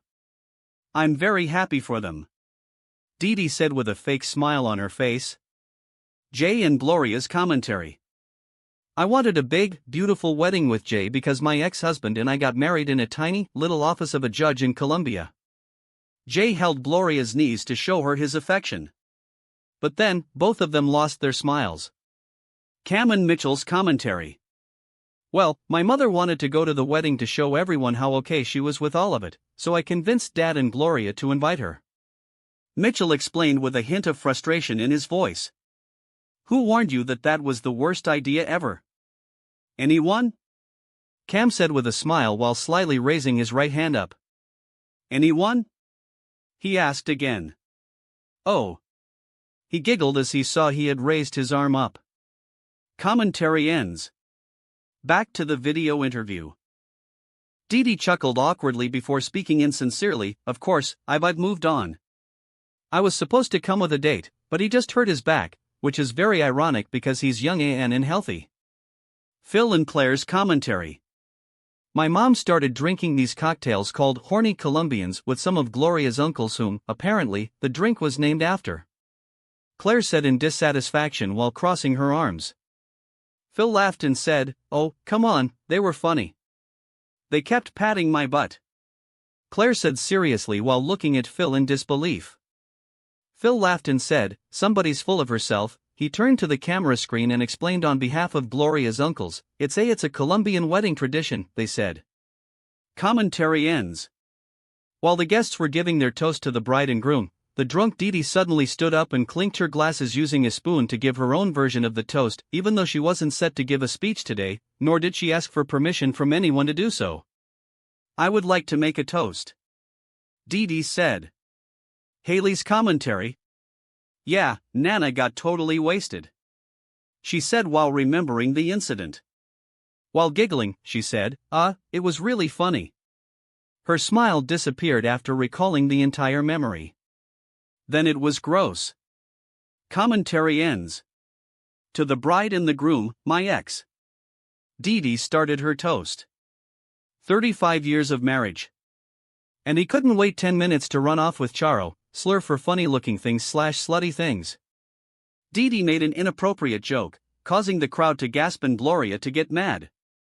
The bride then threw her napkin on the plate as she tried to control herself on her special day. "I'm kidding," Dee said. The band drummer tried to save the atmosphere by doing a rim shot, causing a few laughter here and there. But instead of stopping when she saw people were dissatisfied with her, the drunk Dee became excited instead as a few people were laughing at her joke. "Seriously, I knew they were perfect for each other when I saw his wallet and her boobs." Dee covered up her insult as a joke again, making the crowd laugh. Dee suddenly freaked out and tried to fight as she thought there were people around her trying to stop her toast. "Take your hands off me," she said while punching the empty air as she was too drunk to discern what was real and what was not right now. Mitchell decided to interject and run to his mom to snap her out of her disruption. Mom! "Oh, relax, Mitchell. What, did you take your Claire pill?" Dee muttered, causing Claire, who sat at the next table, to be offended. Luckily, Phil was there to calm her down. Mitchell said, "Okay, let's get a little fresh air, okay? Come on." Mitch and Cam's commentary. After remembering the better part of the incident, Cam muttered, and then, it got weird. Commentary ends. Mitchell and Cam were each holding one of Dee's arms while Phil held her legs to escort her out of the wedding venue. Dee shouted to mock Gloria using a Hispanic accent, "I'm Gloria. I'm Gloria. Kiss me. Oh, hey, kiss me." She imitated a few disgusting kissing sounds, making the guest gasp and started to murmur among themselves as they saw her antics. Looks commentary. Nana is really strong. Commentary ends. Dee squirmed madly while the trio tried to hold her. She managed to free her left leg and kicked the wedding cake on her way out, splattering it on the floor. "Ie. Ooh. Ie. Dee mocked as she held out in front of the door despite Phil, Cam, and Mitchell's best effort to get her out. Gloria's commentary.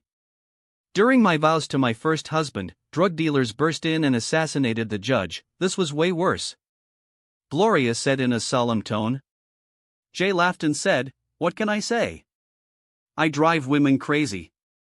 However, he saw that Gloria was unamused by his joke, as a wedding was the most important thing for a bride. He quickly lost his smile and said, "It's too soon, I guess." Commentary ends. Back to the present day, Mitchell said, "Well, Mom, instead of scratching it down a wall, maybe we should just try and repress it like a normal family." Dee shook her head and said, "I can't. I need closure. I'm about to embark on a new journey. I met a man." Mitchell smiled and said, "Really?" Dee explained with a happy smile, "His name is Chaz, and he's asked me to come live with him in his foreign land." "Wow!" Cam exclaimed. A little bit concerned, Mitchell asked, "Where?" "Canada." Dee replied. "You're moving to Canada?" "French Canada." "Oh, that's wonderful." Mitchell exclaimed. "It is wonderful." Dee said before her expression turned conflicted once more, "It's just that when I think of all the awful things that I said to Gloria and Jay and you and Claire, I feel such guilt." "Give it time. And see Banff." Cam interjected. "Banff, Canada's tourist spot." Mitchell said to him, "Cam, please."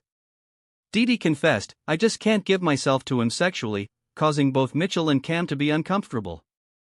"Okay, Mom," Mitchell said while gesturing for her to stop. "Did not see that coming." Cam mumbled. "Oh, don't get me wrong, we satisfy each other down there," Dee said, causing Mitchell to groan in disgust. "Oh yeah, don't want to hear it," Mitchell said. "That's why I need everyone's forgiveness. I need your help, Mitchell." Cameron interjected, "Did you hear that, Mitchell? Your mom needs your help to make love to her new man, Chaz." With a deadpan grimace, he said, "That's not weird at all." Mitchell said in frustration, "I'm just not really sure what you're asking me to do here, Mom." Dee explained as if it was the simplest method in the world. "Well, everyone's mad at me, maybe you could pave the way so that I can apologize." Mitchell turned to Cam, who was shaking his head slightly as he knew what Mitchell was thinking about. Don't do it, Cam said with gritted teeth. Mitchell couldn't help it and said to his mother, well, the family is coming to Claire's tonight for dinner. Maybe I can talk to them about having you with us. Dee Dee stood up from her seat and went to hug her son. Oh, I knew I could count on you. Oh, my beautiful boy, I love you so much. Mitch and Cam's commentary. Cam said, there's a fish in nature that swims around with its babies in its mouth. That fish would look at Mitchell's relationship with his mother and say, that's messed up. Chapter 60, The Incident, Part 2. Edward POV. Although Haley explained herself, there were several key points that I noticed she had been keeping as secrets. She explained why she thought she could go to the showing as she wanted to study about the clothes design. However, Claire was skeptical of her as she said that. It confused me as I saw it. I didn't know then, but I was actually the reason why she had become so relentless and out of control these days inside the family. Claire's commentary. In a month, I managed to climb my position from a lowly intern to all the way near the top. Why do you think I could do this? Claire said while pointing at her head. Because I'm smart. Because I followed the rules. Sure, Edward had given me the opportunity to prove myself, and guess what? I actually did. She said braggingly. Now, I'm no longer a housewife that worked under a 14-year-old kid. I am officially hired by the company. The future of the company is bright and just created yesterday, a mobile gaming branch. And I'm now the logistic manager for the tourism branch. I told my kids multiple times. If you work hard and study, the future will look great for you. I need Haley to understand that. Claire said begrudgingly before pausing and saying in excitement, I also took a picture with Taylor Dash. Commentary ends. Claire. Calm down. Phil said from afar as Claire was slowly becoming agitated. I didn't interfere with the fight and let them both continue while watching the fight from afar while Luke ran off to his room. Alex stayed beside me, unsure of what was going on. I know that if I tell you about it, you will react the same way you react before you noticed Ed is here before this. That's why I didn't tell you. Haley said in frustration while holding her tiny hand up and balled them up into fists, in frustration. Not because she wanted to punch her mother. So what? I can't even be mad when I found out that you're skipping school? Claire said after she realized that she wanted Haley to listen to her more than she wanted to listen to Haley. Classic mother's gaslighting techniques. I thought while shuddering and having goosebumps from Claire's skill.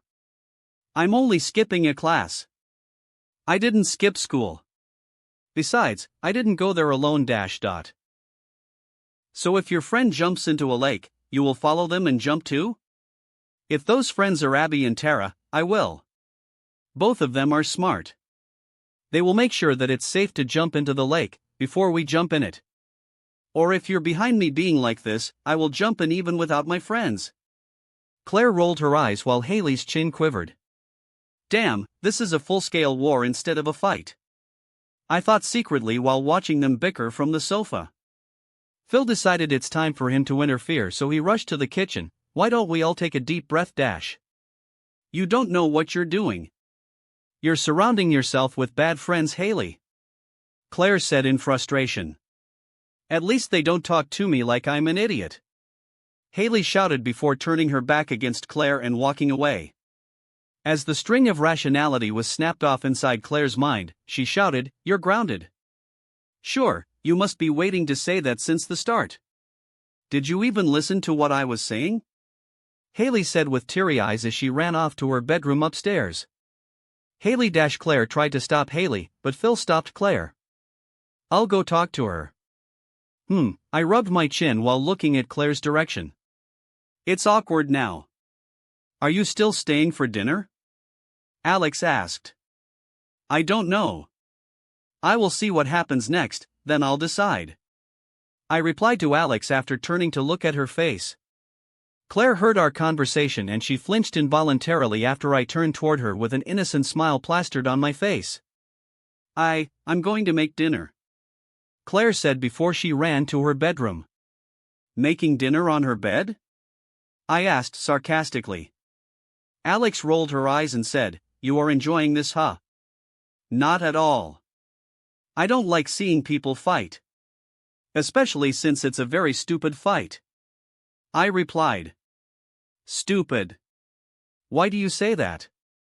Alex asked in confusion. "Mom is right. Haley shouldn't skip school." "Yeah. That's true from one perspective," I muttered. Alex became incredulous and asked, "Then, why do you say it's a stupid fight when one party is clearly in the wrong?" "Want me to explain?" I asked teasingly. "Yeah. That's why I'm asking," Alex said sarcastically. "Then, let's go see your sister first. I'll explain with some examples. Follow me, my dear Watson," I said before walking toward the stairs. "What, wait up?" Alex ran to chase me from behind before we walked to her room together. "By the way, when is your dad going to fix this step?" I asked after I almost stumbled on the broken step in the middle part of the stairs. "Soon," Phil answered from afar with a tone full of agitation. Alex and I were startled by his voice and we turned to look at each other before we laughed. Inside Haley's room, Phil was trying hard to connect with his teenage daughter. Alex and I stopped in front of the door and peeked at his effort instead of barging in. Sitting on a chair next to Haley, who was lying on her bed, Phil said, "Things with your mom got pretty intense down there, huh? All like East Coast/West Coast." What?" Haley was confused by her dad's speech pattern and couldn't help but sit up on the bed and stare at him after putting her notebook down. "You feelin' me?" Phil continued, causing more confusion all around. Even Alex, who was eavesdropping with me, was confused. Phil's commentary. "Act like a parent, talk like a peer," Phil said excitedly. "I call it parenting. I learned it from my own dad, who used to walk into my room and say, 'What's up, sweat hog?'" He laughed at the memory before his eyes turned full of confidence that this method would help him connect with his daughter, just like how his dad managed to connect with him. Commentary ends. "Honey, I understand that you want to skip class. I skipped class too," Phil lied at the end. He had a perfect attendance record in his school. "Me and my best buds will go around in the mall, having a laugh at each other, and we all will rent a special movie from the movie store dash." "Dude. TMI. I mumbled to myself. "What special movie?" Alex asked me in confusion. "Nothing." I dismissed her question as to not expose Phil. "Dad, I didn't skip to have fun. I can do that after school. I just need to go to the showcase." "That's it," Haley said to explain herself. "Well, honey, if that's really important to you, why don't you tell me? I can pick you up from school early, and we can go there together," Phil said without any lies in his words. While listening to what he said, I couldn't help but break into a soft smile, in which Alex said, "That's creepy." I unconsciously covered my mouth and asked her, "What is?" "You smiling like that. You like my dad so much?" Alex asked. "Shoo. I want to listen," I said to stop the conversation with her. She smirked and mumbled, "Oh. You like him so much?" "Shut up," I said in embarrassment. Haley was silenced by her dad's words. Her heart wavered, but she couldn't bring herself to open up to her family completely. "Mom just doesn't trust me, and it's not fair. All she wants is to control my life. If I asked you to pick me up early, would she really let you do that?" Haley asked. "Even if she said no?" "I will pick you up anyway," Phil said. "And she trusts you. It's just, we don't know what will happen when you go off alone. Weird things are happening out there." Haley couldn't hear it anymore and asked, "Dad, is there something you want?" "Yes, there is, to connect with this girl right here," Phil said while pointing at Haley. "Now, come on. Pretend I'm not your dad. We're just a couple of friends kicking it in a juice bar." "What's a juice bar?" Haley asked in confusion. "Okay, a malt shop, whatever." Phil said while trying not to act old. Dad, I don't dash. Haley tried to avoid talking as usual. No. Who's Dad? Who's Dad? I'm Marcus from biology. Hey, Haley. How's it going with you? Phil tried his hardest to make her talk to him. Haley rolled her eyes and her phone rang. She picked it up and said, "Hey." While looking at her dad, she said, "No, nothing. Just talking to some dork I met in a malt shop." Phil was helpless as his teenage daughter was no longer responding to him. That was when Alex and I finally entered the room. I walked straight to Haley's bed and sat next to her, startling the teenage girl. What are you doing?" Haley asked, flabbergasted by the situation. "Is that Abby?" "Hey Abby, Haley will call you right back. Hang up first." I spoke loudly near her phone, and the call was disconnected after I said that. "Hey!" Haley admonished me. "Ed?" Phil was confused by my interference. "Dad. He isn't Ed right now. He is Sherlock." Alex muttered flatly with a forced-to-do-it tone. "Hey. Clearer. I didn't use my second bet reward for nothing," I retorted in Alex's direction. She sighed and then repeated the sentence, "Dad. He isn't Ed right now. He is Sherlock. Sorry, I can't do this." Embarrassed, Alex moved closer to her dad for support. "Then the second reward didn't count," I said to Alex in excitement. She rolled her eyes but she couldn't object to my decision. Phil was visibly excited as he saw I was role-playing, so he took over Alex's job quickly. "Sherlock. What case have you solved for us? Are you guys really going to play right here?" Haley asked in disbelief while pushing her notebook underneath her pillow stealthily to try and hide it. Her eyes were darting all over me and Phil before she tried to stand up and ran away. I grabbed her arm and said, "I'm going to solve the cause of the fight." It all started on a nice and peaceful evening where Haley met an ordinary, but extremely good-looking boy. Named me. "No. Shut up," Haley said while trying to block my mouth. "Why are you the cause?" Phil asked in confusion. I bit Haley's finger lightly, causing her to be startled and let go of my mouth. "Because I helped Haley find the thing that she is passionate about," I said while wiping my mouth. "Ed," Haley admonished me seriously. Phil's eyes widened and his corner lips couldn't help but curl upward. "What is it?" he asked quickly. "If you told him, we're no longer friends." Haley gave me an ultimatum. Ignoring her, I said, "She wants to be a fashion designer. Or, to make clothes on her own." "Ugh. I can't believe you."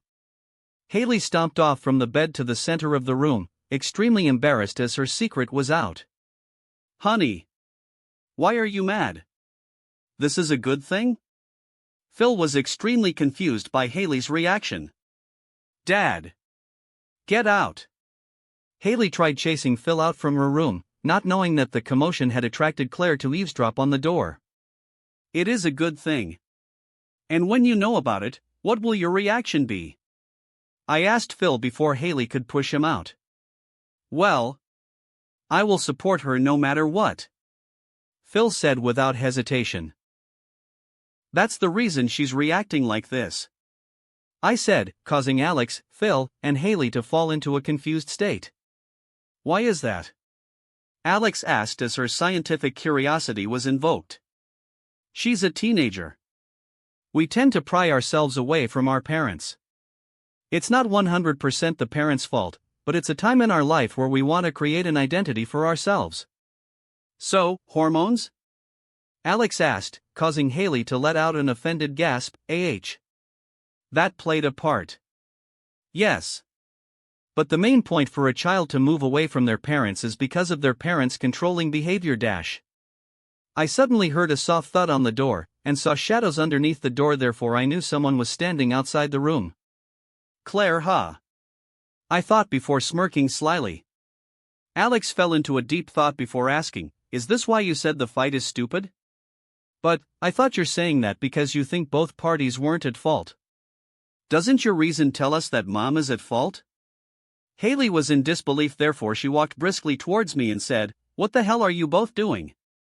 Are you analyzing me? Do both of you thinks that you're so smart that you dash?" By this time, Haley saw that I had her notebook in my hand. She widened her eyes and snatched the book from me immediately. "WWW, did you see it? Your drawings? It's good," I said. "You're present, it's good." Haley widened her eyes in confusion. She opened the pages and showed me sloppily drawn models in the book. "This is good? Are you mocking me?" "Yeah. It's very good. When I first started, I drew much worse than that," I said while remembering my past life. Haley was in disbelief all this time. She thought that her drawings were embarrassing, and not once did she show me her notes after I taught her the initial part of designing. With a flushed face, Haley said in embarrassment, "It's okay then." "Wait. Don't change the topic. I want to hear why you're saying it's a stupid fight," Alex interjected. "Everyone. There's only one Edward. So don't pressure him," Phil said while smirking at his older daughter's reactions when she faced me. "I want to know why he thinks it's stupid," Alex demanded. "Okay. I'll explain now," I said with a laugh, causing Alex to be embarrassed. "What do you think will happen when Haley turns 18? I asked. "She will stay here," Phil said quickly. "Or go to college." "As if," Alex retorted. "Children may not know exactly what constitutes a healthy upbringing, but they will recognize it when they are not in a stable or supportive environment." I started to explain. "But we tried hard to show our support," Phil said. "Phil, I don't say you. I just say in general." "Ah." Phil nodded in understanding. "For example, Alex, there are teens who come from a home with very toxic parents, but they are always excusing everything they are doing with love. Like your mom and your grandma." Claire widened her eyes and grabbed the doorknob, but stopped herself from coming inside the room as she wanted to listen to what I was going to say. It's damaging when the parents demand perfection in all aspects, but secretly are pushing the child toward the aspects that they believe in. It will make her feel that her best wasn't good enough, and they are useless if they make a mistake. Haley and Alex were silent as they heard my explanation.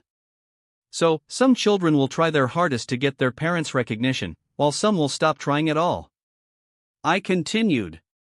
I guess Haley wants to keep her hard work a secret, so as to not let her family have hope on her, nor did she want to put hope on herself. But why? Is my support damaging to her? Phil asked in concern. No, Phil. She's doing this because it'll be easier for her to give up, when she finally sees that she couldn't succeed in this, just like how she couldn't succeed in anything. She doesn't want to disappoint her family that gives support to her, therefore she just wants to do everything on her own. And the fight was stupid because Claire was projecting herself on Haley, so much so that she became her own mother and tried to control her life to protect her from hurting herself in the future. Outside the room, Claire fell into a self-actualization state as she thought about her fight with her daughter. Claire's commentary. How growing up, we all have that voice inside our head that tells us we're not good enough. Well, mine was outside my head, driving me to school. I promised myself if I ever have children of my own, I won't treat them just like how my mom treats me. But I guess Edward was right. I was projecting on Haley. I was treating her the same way as my mom treated me before. Claire shrugged and said, well, I didn't go out of my way to destroy her life. So I guess I'm better than my mom in that aspect. Commentary ends. So, the fight is stupid, because they both want the same thing? Alex asked after thinking hard about what I said. Yup. They just cannot communicate it well. That's why, it's stupid. Shut up. Both of you. Haley shouted.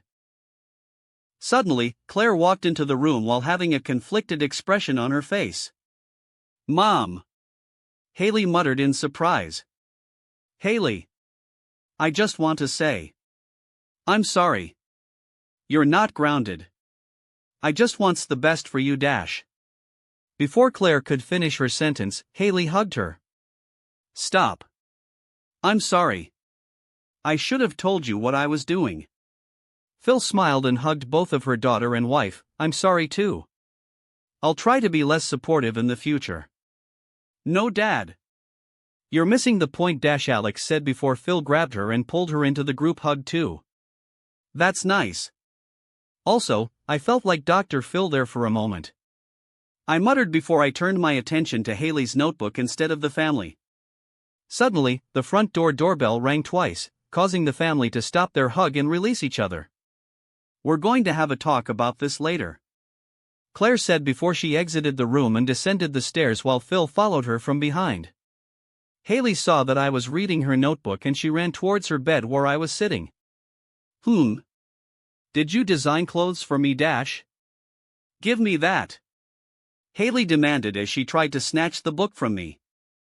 Her momentum caused her to crash into me, and we fell onto the bed together, her body on top of me, and our faces inches from one another. That's my birthday present, isn't it? I asked knowingly while Haley was stunned as she could feel my breath on her face. Her body was pressing onto me, and it would be dangerous for me to stay in that position for so long. Shut dash. It's a nice design. Thank you. I couldn't wait to work on it. Do you want to work on it together with me? Why don't you guys get away from each other first before talking? I feel uncomfortable looking at you guys like that, Alex said as she cringed at the situation. Haley became embarrassed and moved away quickly while I was still laying on the bed while reading Haley's notebook. You have a lot of good ideas. Some of it are courageous. But I think if executed properly, it can look nice. I complimented her effort in working on her own outfit's designs. I will go down now as I don't want to watch you two flirt, Alex said before walking away. We're not flirting, Haley shouted sternly. Haley's commentary? Ugh. Why did he have to be so nice? Haley said in frustration. He didn't have to interfere, but he did. I'm thankful to him, but I wish he would stop. Otherwise, I'll fall hard. Commentary ends. Haley sat next to me while I was reading her notebook. I smiled and sat up next to her. Here, see this. This is your first drawing, right? I said while pointing at a kindergarten-level drawing she had. Shut up. It's bad. I know, Haley said in embarrassment. Here, this is the latest one, right? Can you see the difference between them? I asked. No? Haley asked in confusion. The latest one has sharper lines. The body figure is more realistic. The outfit key points are more clear. You're getting better at this, and I'm sure you'll be even better in the future. Haley smiled as she was touched and said, thanks. Also, I noticed that you put a lot of work into my birthday gift. Why didn't you give it to me? I asked curiously. Haley stammered and couldn't say anything. If you give this during my birthday, it'll easily be in the top 3 gifts I got, and we could have dash. Before I could finish my words, Haley grabbed my head and kissed my lips unexpectedly while closing her eyes. She finally snapped out of it and pushed me away. Why did you let me do that? Haley freaked out and asked while standing up and moving further away from me. Me? You're blaming me? I asked in confusion as I stood up next to her. We're not going to talk about this. That didn't happen, Haley said. But it did. Suddenly, a childish voice interjected the conversation, making both of us turn our attention to the front door. Luke was smirking as he saw the whole thing and couldn't wait to use the situation to his advantage. Suddenly, we heard some clamoring and sounds of arguments from downstairs.